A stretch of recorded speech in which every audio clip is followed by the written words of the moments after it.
بسم اللہ الرحمن الرحیم۔ السلام علیکم۔ کشمیر کے لوگوں نے پاکستان میں ایک منفرد کام کر دیا ہے۔ اس کو میں منفرد اس لیے کہہ رہا ہوں، دیکھیں تحریکیں پاکستان میں بہت سی چلی ہیں۔ مثلاً PNA کی تحریک چلی ذوالفقار علی بھٹو کے خلاف، پاکستان نیشنل الائنس، پھر ARD کی تحریک چلی آمریت کے خلاف، پھر MRD کی تحریک چلی movement for restoration of democracy. اسی طرح پھر عمران خان کے زمانے میں اس وقت کی اپوزیشن نے ایک تحریک چلائی کہ جی ہم اسٹیبلشمنٹ کے خلاف تحریک چلا رہے ہیں، جس کا نام رکھا پاکستان ڈیموکریٹک موومنٹ PDM۔ ویسے تو ان کی منافقت آپ نے دیکھ ہی لی ہے جو ان کی جمہوریت تھی۔ اسی طرح عمران خان 4 سال سے تحریک چلا رہے ہیں، 4 سال سے جلسے، لانگ مارچ۔ کون سا طریقہ ہے جو استعمال نہیں ہوا ہوگا پاکستان کی سیاست میں؟ کیوں یہ تحریک ان سے منفرد ہے؟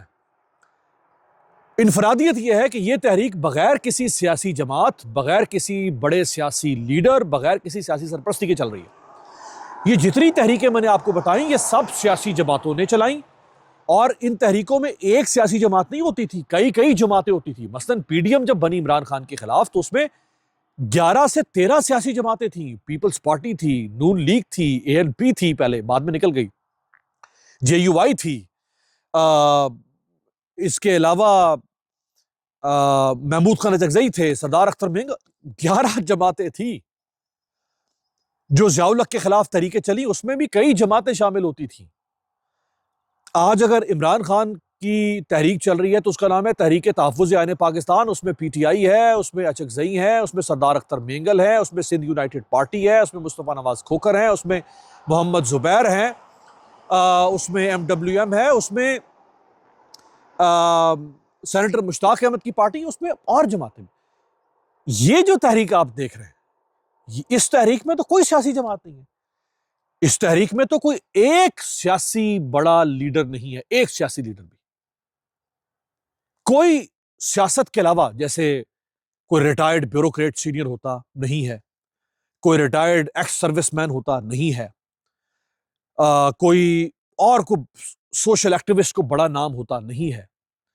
یہ جو 4 نام آئے ان چاروں کے اوپر بھی بیچاروں کے اوپر لگا دیا جی 1 کروڑ روپیہ ان کے سر کا نام ہے، جو بتائے گا اس کو 1 کروڑ روپیہ نام ملے گا۔ یہ کہاں ہے؟ عمر نذیر کشمیری، شوکت نواز، میر، سردار امان وغیرہ، یہ ان کو کون جانتا تھا؟ آج سے کوئی 8-10 مہینے پہلے تک میں تو کئی دفعہ کشمیر جا چکا ہوں، کشمیر کے لوگوں سے ملتا رہا ہوں، اسلام آباد میں ملتا رہا ہوں، مظفر آباد میں ملتا رہا ہوں، کوٹلی میں ملتا رہا ہوں، نیلم میں ملتا رہا ہوں، راولہ کوٹ جہاں یہ اس وقت جو میدان جنگ ہے وہاں ملتا رہا ہوں۔ مجھے تو کہیں ان کا نام نہیں سننے کو ملا۔ یہ کون لوگ ہیں؟ یہ ہے انفرادیت۔ اچھا، اسی طرح پاکستان میں بہت سارے احتجاج ہوئے ہیں۔ مثلاً ٹیچرز نے احتجاج کیے، ٹیچرز یونینز نے، نرسز نے احتجاج کیے، کسانوں نے احتجاج کیے، تاجروں نے احتجاج کیے، صحافیوں نے احتجاج کیے، بہت سارے احتجاج ہوئے۔ لیکن کوئی بھی احتجاج، وہ سب بھی اپنے اپنے حقوق کے لیے اٹھتے تھے، اپنے کسی مقصد کاز کے لیے اٹھتے تھے۔ ان میں سے کوئی بھی احتجاج یوں ایک تحریک یا مارچ کا رخ اختیار نہیں کر سکا۔ ابھی اس موجودہ دور میں ہم صحافیوں نے بہت سارے احتجاج کیے۔ مثلاً جب پیکا قانون پاس ہوا، اس قانون کے خلاف ہم نے احتجاج کیے، ہم نے عدالتوں میں درخواستیں دائر کی، ہم نے اسلام آباد ڈی چوک تک مارچز کیے، لیکن وہ تحریک نہیں بن سکی۔ یہ بات آج سے 1.5 سال پرانی ہے۔ 1.5 سال میں کوئی صحافیوں کی تحریک نہیں ہے۔ پورے پاکستان میں 1.5 سال میں صحافیوں کی کوئی تحریک نہیں ہے۔ تو اس تحریک نے واقع ہی تحریک کا رخ اختیار کیا۔ یہ ہے اس کی انفرادیت۔ اب یہ جو آپ ویڈیو دیکھ رہے ہیں یہ ٹکڑوں میں نہیں ہے، یہ رکی ہوئی ویڈیو نہیں ہے۔ گاڑیاں، بائکس، پبلک ٹرانسپورٹ، ہائی روف وینز، ہزاروں کی تعداد میں پبلک ٹرانسپورٹ ہے، ہزاروں کی تعداد میں، اور قافلے ہیں کہ ختم ہونے کا نام نہیں لے رہے۔ کہاں سے چلے ہیں؟ بھمبر سے، کوٹلی، راولہ کوٹ، پونچھ اور مظفر آباد پہنچنا ہے۔ ابھی تک یہ مظفر آباد نہیں پہنچ سکے۔ آج 11 تاریخ ہے، یہ پرسوں 9 تاریخ کے نکلے ہوئے، ابھی تک یہ مظفر آباد نہیں پہنچ سکے۔ اس کے اوپر جو آوازیں اٹھ رہی ہیں، ایک تو برطانیہ سے، جیسا کہ میں نے آپ کو بتایا تھا پہلے کہ بڑا سخت رد عمل برطانیہ سے آ رہا ہے، لیکن اب میر وائز عمر فاروق صاحب جو کہ کشمیری مقبوضہ کشمیر کے حریت لیڈر ہیں، میر وائز عمر فاروق صاحب نے بھی ایک ٹویٹ کر دی ہے جس میں وہ کہہ رہے ہیں کہ جو خبریں ایل او سی کے اس پار سے یعنی یہاں سے جا رہی ہیں ان خبروں پہ وہ بہت پریشان ہیں، اور 1 درجن سے زائد شہریوں کا اور پولیس اہلکاروں کا قتل ہونا، مارے جانا شدید افسوسناک ہے۔ گورنمنٹ کو پتا ہے کہ طاقت کا استعمال ٹھیک نہیں ہوتا اور اس سے مسائل بڑھتے ہیں۔ جب لوگ سڑکوں پر نکل آتے ہیں اپنے تحفظات کے ساتھ تو یہ اشارہ ہوتا ہے کہ انہیں سنا جائے۔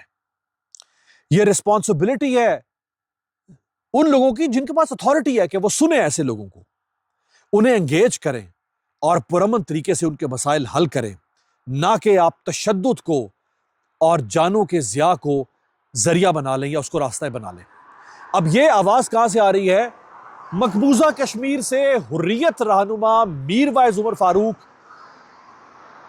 یہ آوازیں کہاں سے پہلے آتی تھی؟ آزاد کشمیر سے، پاکستان سے آتی تھی مقبوضہ کشمیر کے بارے میں، کہ مودی وہاں پر یہ کر رہا ہے، کانگریس وہاں پہ یہ کر رہی ہے، بی جے پی وہاں پہ یہ کر رہی ہے، فلاں وہاں پہ یہ کر رہا ہے، را وہاں پہ یہ کر رہی ہے۔ آج وہاں سے آواز اٹھ رہی ہے اور کشمیریوں کی آواز اٹھ رہی ہے، یار یہ کیا کر رہے ہو پاکستان میں؟ لیکن ہمارا نظام، ہماری ریاست، آپ جانتے ہیں کہ وہ ضد کی پکی ہے اور دھن کی پکی ہے، وہ کر کے چھوڑے گی، انہیں کوئی پرواہ نہیں۔ اور اب تو ویسے ہی ان کو سرخاب کے پر لگے ہوئے ہیں، 26ویں ترمیم اور 27ویں ترمیم اور پتہ نہیں کیا کچھ ہو رہا ہے اس ملک میں۔ اب تو وہ ویسے ہی